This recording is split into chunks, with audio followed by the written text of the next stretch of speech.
அனைவருக்கும் வணக்கம். தொடர்ந்து ஆதரவளித்த ஒரு அனைத்து அன்பு உள்ளங்களுக்கும் மிக்க நன்றி. திமுகவினுடைய அமைச்சர் சிறு குறு நடுத்தர தொழில்துறை அமைச்சராக இருக்கக்கூடியவர் தான் தாமு அன்பரசு.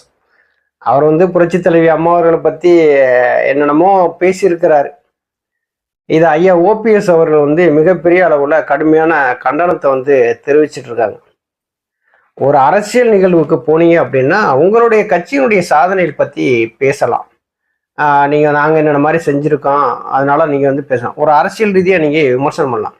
ஒரு மறைந்த ஒரு ஆளுமை மிக்க தலைவரை பற்றி இப்படிலாம் நீங்கள் பேசலாமா அப்படின்னு சொல்லி தான் ஐயா ஓபிஎஸ் ஒரு அறிக்கையை வெளியிட்டிருக்காங்க.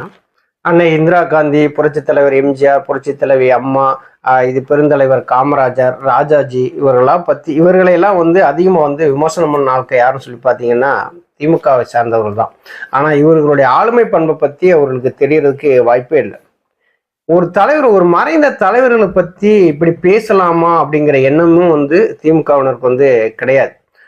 திமுகவினுடைய ஒரு கொள்கை கோட்பாடா அவங்க என்ன வச்சிருக்காங்க அப்படின்னா, மறைந்த தலைவர்களை பத்தி ஒரு அநாகரிகமான முறையில பொது வழியில பேசுறதா மிகப்பெரிய அளவுல அவங்களுடைய பண்பாடும் கலாச்சாரமாவே அவங்க வச்சுக்கிருக்காங்க.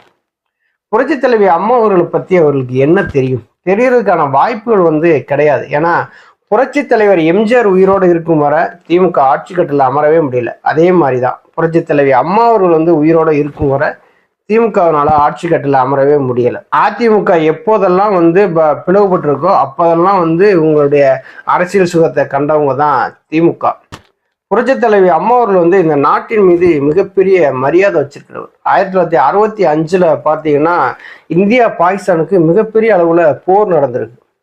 இந்த போருக்கு நம்மளான ஒரு இதை செய்யணும், உதவியை செய்யணும், இந்த போர்ல நமக்கான பங்களிப்பு இருக்கணும் அப்படின்னு சொல்லி புரட்சி தலைவி அம்மா என்ன பண்ணாங்க அப்படின்னா, அப்போது பாரத பிரதமராக இருந்த லால் பகதூர் சாஸ்திரியோட போய் காதுல மூக்குல கடந்து எல்லாத்தையுமே கலட்டி கொடுத்தாங்க. இந்த நாட்டுக்கு என்னுடைய பங்களிப்பு இது அப்படின்னு சொல்லி கொடுத்தாங்க. அப்போது திமுகவினர் யாருமே கொடுக்க கிடையாது. புரட்சி தலைவர் எம்ஜிஆர் மறைவுக்கு பின்னாடி அதிமுக இரண்டா பிளவுபடுது. அப்போ ஜார்ஜ் என 2 அணிகளா பிளவுபட்டோம்னா 20% மேல வாக்குகளை பெற்று புரட்சி தலைவி அம்மா அவர்கள் 27 எம்எல்ஏக்களோட சட்டசபைக்கு உள்ள நுழையிறாங்க, எதிர்கட்சி தலைவராகிறாங்க. அப்போது திமுகவினுடைய ஆட்சி தான் நடக்குது. புரட்சி தலைவி அம்மா அவர்கள் சட்டசபைக்குள்ள என்ன மாதிரியெல்லாம் அவமானப்படுத்துனாங்க அப்படிங்கிறது இந்த நாட்டு மக்களுக்கு தெரியும். அவர்கள் தலைமுடி பிடிச்சி இழுத்து அடிச்சு வெளியில கொண்டு வந்தது திமுகவினுடைய ஒரு நாகரிகமான செயல் அதுதான். ஆனா அது அநாகரிகமான செயல்னு சொல்லிவிடுது அவங்களுக்கு தெரியவே இல்லை. அந்த மாதிரியான பண்ணாங்க. அம்மா என்ன சொன்னாங்க அப்படின்னா, இனிமே முதலமைச்சர் ஆகிதான் இந்த கோட்டைக்கு சட்டசபைக்கு உள்ள வருவேன் அப்படின்னாங்க. 1991 முதலமைச்சர் ஆகிதான் அந்த சட்டசபைக்கு உள்ள நுழைஞ்சாங்க. 91 கொண்டு வந்த திட்டங்கள்ல மிக முக்கியமானது பார்த்தீங்கன்னா மகளிர் காவல் நிலையம். மகளிருக்குன்னே தனியா உருவாக்குனாங்க. தொட்டில் குழந்தை திட்டம் இந்தியாவே எதிர்பார்க்கக்கூடிய ஒரு திட்டம். இன்னைக்கு பல நாடுகள்ல பல மாநிலங்கள்ல இதெல்லாம் ஃபாலோ பண்றாங்க அப்படின்னா புரட்சி தலைவி அம்மா அவர்கள் தான் அதுக்கு முழு காரணம். குழந்தைய வளர்க்க முடியாம பெற்ற உடனே தாய்மார்கள் குப்பை தொட்டியில போடுறதும் சாக்கடையில போடுறதும் இப்படியான ஒரு அவல நிலை மிகப்பெரிய அளவுல ஏற்பட்டது. இதையெல்லாம் தொட தெரியணும். நீங்க வாங்க, குழந்தைய நீங்க கண்ட இடத்துல நீங்க போடாதீங்க, அதுவும் ஒரு உயிர். அந்த உயிரை நாங்க பாதுகாக்கிறோம் சொல்லிட்டு தான் தொட்டில் குழந்தை திட்டத்தை கொண்டு வந்தாங்க. இதெல்லாம் மறக்கவே முடியாது. அதுக்கப்புறம் பாத்தீங்கன்னா புரட்சி தலைவி அம்மா அவர்கள் ஏகப்பட்ட பிரச்சனைகளை சால்வ் பண்ணிருக்காங்க. இது கர்நாடகாவுக்கும் தமிழ்நாட்டுக்கும் ஒரு 7ஆம் பொருத்தம் மாதிரியே நடக்கும். இந்த காவிரி நதிநீர் பிரச்சனையில பாத்தீங்கன்னா 10 ஆண்டுகள் காங்கிரஸோடு கூட்டணியில் இருந்தாங்க திமுக. அப்போ இந்த காவிரி நதிநீர் பிரச்சனை பத்தி எந்த விதமான நடவடிக்கையுமே கிடையாது.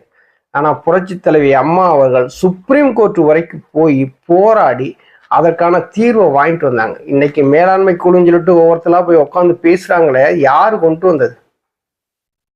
அந்த சுப்ரீம் கோர்ட்டினுடைய அந்த ஆர்டரை அரசு இதழில் வெளியிட மாட்டேன்ட்டாங்க. அம்மா வெளியிட வச்சாங்க. அது மிகப்பெரிய அளவுல வெற்றி இல்லையா?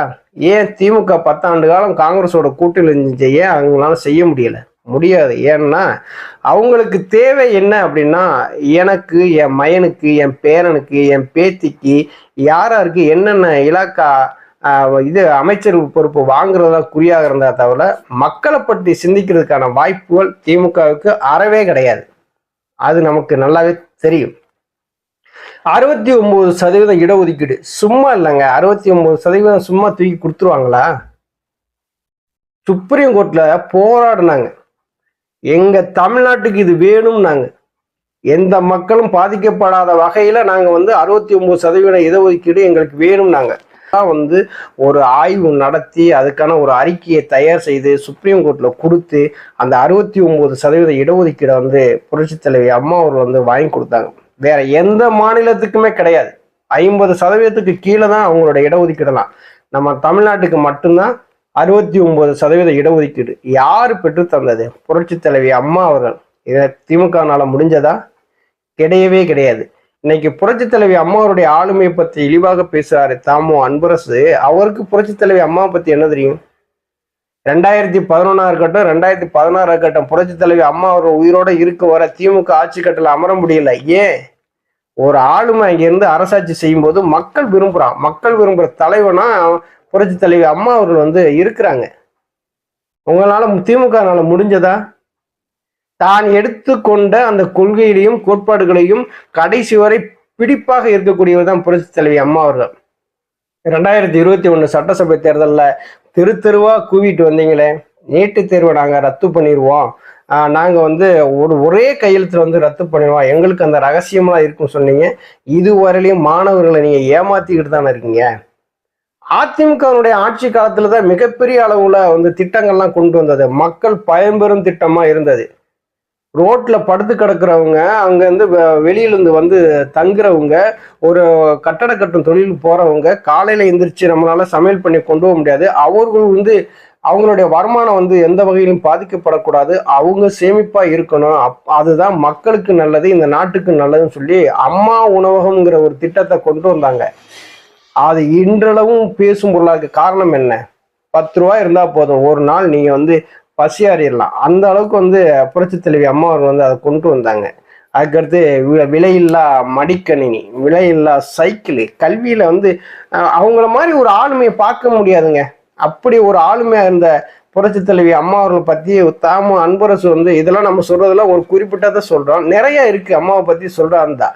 ஆனா இதெல்லாம் தாமு அன்பரசனுக்கு எங்க தெரிய போகுது? அதனாலதான் ஐயா ஓபிஎஸ் அவர்கள் ஒரு காட்டமா அறிக்கை வெளியிட்டாங்க.